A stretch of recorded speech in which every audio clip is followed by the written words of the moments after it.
Nous on loue Dieu, toi tu loues habille. On porte pas les chemises et qui habille. C'est du Gucci, c'est Gucci qui est signé. C'est du Tchatche, hein, c'est du Gucci. Kaka Gucci na Versace. C'est les débensés, c'est les débensés. Et des mots de Kiken du trop dans mon corps quoi. C'est les débensés, C'est les dépensés. Kala Kaka Gucci na Versace. C'est les dépensés. C'est King ya Tchatche. Ozomona ngo awa eloko papa balelaka mama Amazon. Yango Redengol. Ya Versace. Gianni Versace. Ba Tchatche. Sokotali yango. C'est du Tchatche, c'est du Tchatche. Cress. Rebengol ya Tchatche. C'est du Tchatche. Ngando, Chali. Na beteka toujours ba Tchatche. Ah! Sous-vêtement là. Fumu Ngando. Oyo kuto ya so. Bon, oyo vraiment Kanda, yako tala ekoti Kanda. Ola. Kanda. Yangwana Kanda. Kanda. Malembe. Seke Cicero. Kosim. Kanda. Ola. Cravate. Kanda. Seke Diambu. Kanda. Oh, chemise Kanda. Kanda. Nyonso Kanda. Capitaine, le capitaine, l'homme puissant. Zwaka chapeau yo. Kenzo. Ningesana grand prêtre Blaise Koudia ça de ako sepela. Gisele de Classe, les grands sapeurs Brazzaville l'international 007. C'est du Kenzo. Osomonango. Yewana plan oyo. Ola. Osomona. Nako kangango boye. Oyo kutika yoji. Vous comprenez? Donc ça qui mono. Nako kangango pe na boye. Mais nga mimi na lingila kango na boye. Donc yo moko lakisa bango griffe kuna. Benda griffe. C'est du Dolce Gabbana. C'est du Gabbana, c'est Onga trésor ngando. Tibolata ka ba yoji wana bo ganga ono nouvelle collection mais au tche perpète na C. Mais plan oza na C et ko damena mobimano wana o wuti na ngona magasin o nouvelle collection yoji 2019. Mais plan oza na C ko dame po ki kese so ba na ko ganga yango yo baza Weston en Buffett. Ndenge zana même na poto trésor ngando soka talibo ayebi ke no yangwana solo ba sapere bele même na poto ba koka ngote tozo mona ngo ndengwana eza danger de mort do plan o soka bimi musée keba kindingu keba nazo yebisa o 6600 volts symbiosiki tozo na matadi yaka malembe so kantiki na ba sapere moka mikemke ba zakuna o beta mana opamba Fumu Ngando ayaki na ba Tchatche. Moseki ningo ye na nini? Fumu Ngando ayaki na ba Tchatche. Le capitaine Dadimbela ayaki na ba Kenzo. Dadimbela ayaki na ba Kenzo. Ensuite c'est ça ayaki na ba Kanda. Moseki ningo ye na ba pyjama. Ola. Pokoma lokola léopard de la SAP ya province ya Congo central et Kozwayota. Ok, merci très chers amis téléspectateurs et téléspectatrices de notre TV. Et voilà tout de suite là, je vous signale déjà qu'aujourd'hui vous allez être étonnés de voir que l'émission Six Music aujourd'hui, notre rubrique Voix ta koulou ta voisin. Nebisaka bango basala kango bien je salue le professeur Paulo Santa des royaumes et de Toulouka, professeur Paulo Santa Makamobaluka qui yangoyo. Donc je salue tous les jeunes qui s'habillent très bien dans la ville portée de Matadi et puis je salue la bière professionnelle monsieur Faldin Tsumbu depuis l'Angola. Je salue Khalifa Rolls Beda depuis l'Angola et puis je salue Rida Lemolat ici. Voilà, aujourd'hui, l'émission Six Music est sur notre nouveau rubrique Voix ta koulou ta voisin. Je vais recevoir le léopard de la SAP qui sont là derrière moi. Donc, les léopards de la SAP, on va parler sur l'idéologie à SAP. Idéologie Oyo Papa Wemba Lempuru Atike Labiso. Idéologie Oyo King Kester Emene Atike Labiso. Idéologie Oyo Niarka Atike Labiso. Donc, tout de suite là, je vais recevoir les léopards de la SAP déjà ici au plateau de l'émission Six Music. Et mesdames et messieurs, vous voyez très bien, nous sommes dans le République démocratique du Congo. Dans la province du Congo central, précisément dans la ville portuaire de Matadi. Comme vous le voyez, déjà, je suis devant le gouvernorat de notre province, Congo central. Et tout de suite là, je vais recevoir le sapeur accompagné du capitaine Dadimbela, Fumungando qui est là accompagné de celui qu'on appelle les doyens, hein? Mukolo, Yaba sapeur Nyonso, ya ville portuaire de Matadi, Yaba Bengakaye, ancêtre Cicéron. Voilà, toujours Yambaba, léopard de la SAP. toyoka ki bason toyoka ki basango que paraît balongoli capitaine Dadi Mbela na Matadi toyoka basango que paraît léopard Matadi des assoustés. La source précise de cette information c'est bel et bien les léopards qui sont derrière moi aujourd'hui. Bonsoir capitaine Dadi Mbela. Bonsoir Seven, les grands journalistes. Bonsoir Fumungando. Ouais, chroniqueur international. Idéologie nazomona kaka o eza ba rebengol. Toloba mingi te biloko papa balelaki maman Amazon quoi. Ok, vraiment, je vous présente pour la première fois, tous ceux qui nous matent depuis notre chaîne YouTube 6 Music, je vous présente l'ancêtre Cicéron, Papa Onazoe Bisabino, à l'Ataka Veste, du 1er janvier jusqu'au 31 décembre. Papa O Bozomona. Ce qui t'aime, ce qu'il y a déjà dans ma tête, tout le monde dans ma tête, ce que tu n'as à propos, il y a Papa Cicéron. Bonjour, Papa Cicéron. Bonjour. Papa Cicéron, je s'appelle comment vraiment. Papa Cicéron. Avant de y léopard de la SAP Union Sotosa, pour ça tu es secret nous la canine là la veste du 1er janvier jusqu'au 31 décembre. Est-ce que vous avez un conteneur à ba veste tout na collabo et puis na sali na ba société moko malamu. Vraiment? Et na moni mbongo ebele. Vraiment. Kolata c'est de l'argent. Et là bato babosa na soki za na moyen to kolata te. Ozana elote okendo wapi kolata c'est du moyen. Je salue Mutaboko la Kabilamba, on lui appelle les verts des formes, donc les verts des habits professeur Paul au centre des royaumes. Mutaboko la Kabilamba zana 7 porcherie à ba veste. Dadi Mbela. Masolo ezandenge nini. Toyoki ba son. Oh balongoli Dadi Mbela. Oh Dadi Mbela, oh il paraît 10 ans. Nous comprenons que Masolongo Zandeni, mais quand on peut se la biso Dadi Mbela. Ouais, merci à trop, Seven, les grands journalistes. Bon, biso vraiment en tout cas à niveau de commune ango, tu as sous bato WhatsApp, ya WhatsApp moko ya tuba te, ya loba te, donc babilo kona nisto tigeli bango, donc ba petwa na ba jouer nango. Ngai donc koka mo biso za Congo central.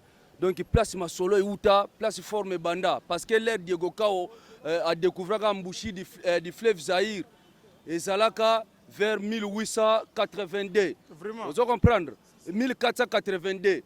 Mais bah il faut établir ville ya Kinshasa na 1929. Donc carrément moulaïna bango. Différence donc entre la ville porteur de Matadi. Lycée Bosangani yango ne mutezo sala boye.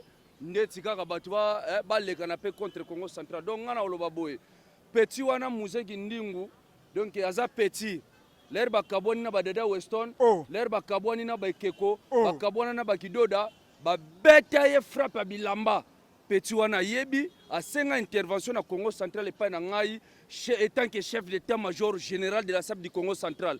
Alors na kenda na équipe mobimba ban 7 Cicéron ba préfet de discipline bazala donc équipe mobimba Fumungando. Oui, plus de 14 sapeurs to kenda na puissance poto kende to tombola petit wana. Merci capitaine Dadi Mbela, je crois bana mondi bo uti koyoka, hein, le docteur des ignorants Eric Mandala na banzi o uti koyoka, masolo ya SAP selon le capitaine Dadi Mbela lobie bandela ndi awa na Matadi. Il paraît oza ba secret professionnel ebimi, il paraît Muzeki Ndingu tangwa bebanaki hein, tangwa bebanaki na ba sapeur mususu akiko senga renfort. Et pas ya capitaine Dadi Mbela. Est-ce que ça l'a gagné mtanoma que capitaine ya léopard to za la jamais ngana niveau ngana ko linga pété mutuneti musée ke ngo nomenga po biso za Congo central place Masolo Euta.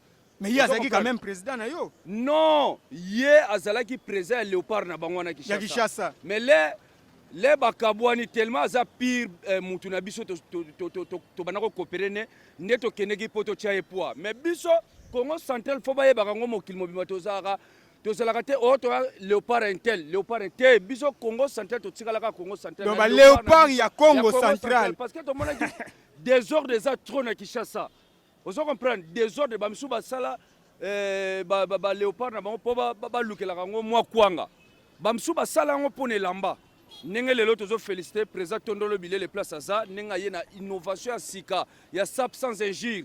Yende suko photo soutenir na binito parce que un frère s'appelle Afinga raté. Vraiment. Donc pona kozonga na question na yo pona brassard mokili mobimba balanda aventurier wana te yete mutalatanga nazana papa na ngai ancêtre Cicéron lero wana Dadi Mbela na botami te ngale wana zonguluma azo concerti lelo tozane donc yende muta alatanga brassard wana parce que nazalaka mayele dès le début nako linga jamais athlète ndeko nanga athlète akino latanga brassard donc ezalaka te vraiment tika kama sole pa bakolo ancêtre yenda latanga donc on nyonso le kana RTG ya bokipango te musée aya petit aza petit là babetaki asengaki intervention na Congo central. Moi étant que chef de l'état-major général de la SAP du Congo central na kitaka na Kinshasa na ba sapeur 14 sapeurs ba secret comme bima to panza forme na RTGLR wana Karim Mokonzi to panza forme na boulevard to panza forme na victoire to panza forme na Kalame pa ya Mokonzi Jiseka Dima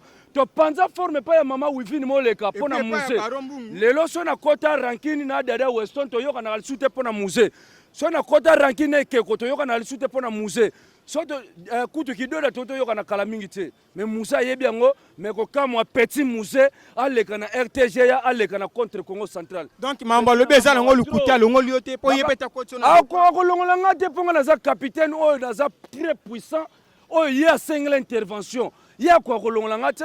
OK, merci Dadi Mbela. Lelo nazo yebsa mokili mobimba musée yo na longolio to linga to tia comme président to na biso na Congo mais na Congo central ngai tant que chef d'état-major général so Salimbeba na yaka na armée na longola ka continue surtout azo tambola mabe donc musée à partir de ya lelo ozali sous te président na Congo central na longolio président musée zo la na place oza na longolio président batu tout bozo la na biso na chaîne internet musée aza sous président na biso te na longoli tant que chef d'état-major général pour atosité place forme uta po baza ba petit mo ba koti forme na loyenge ba luka vina na forme après tuba OK, merci le capitaine Dadi Mbela na moni capitaine Tomboki Mabe mama 6 Music donc bo s'abonner na chaîne 6 Music à YouTube tebisi bino ba vérité bimakande awa boyoki ba secret professionnel le capitaine Dadi Mbela le capitaine Léopard Alobi musée kindingu tangwa katana kini donc ndenge capitaine Alobi aki ko senga renfort awa na Matadi mais tellement kazaki yemo côté il y avait Fumungando à côté de Dadi Mbela et puis il y avait aussi celui qu'on appelle ancêtre Cicero Mutalata ka veste du 1er janvier jusqu'au 31 décembre azalaki wana je crois ba ko confirmer ma solo oyo le capitaine Dadi Mbela Alobi ancêtre yo étant que papa étant que mukolo to sala la sentiment to sala te po Dadi Mbela za mwana na yo to aza petit na yo est-ce que Bransard ya ki capitaine eza museki ndingu mutalata ki Dadi Mbela ngande na latsa ke sanke mbuta mutu doyen OK kapo zaki très sage qui aventuré mo latsa seno lobi ko baluka alobi mutu fo latsa nga oyo tibiso toaki tobi makambo sapte na to botamite asa oyo ndia botama ifo latsa yango nga na latsa ke Bransard wana mutu musute mutu ako sabinote Bransard na ye mutu latsa ke mbuta mutu ngai na latsa ki poyo mo yebi ke mbuta mutu latsa ka fait du 1er janvier 31 décembre pour record nga na sala yeza lokola ndaye acha FB mutu longola ngote ola na sana ba veste nani mutu koma na niveau ola comprendre en fait que si ça va lobby record sala yeza lokola ndaye mutu na sala record ronate je vous affirme donc les doyens abeta ka veste du 1er janvier jusqu'au 31 décembre donc biso tozala na Matadi to mona ka itango lekaka tango abeta chaque jour en plus.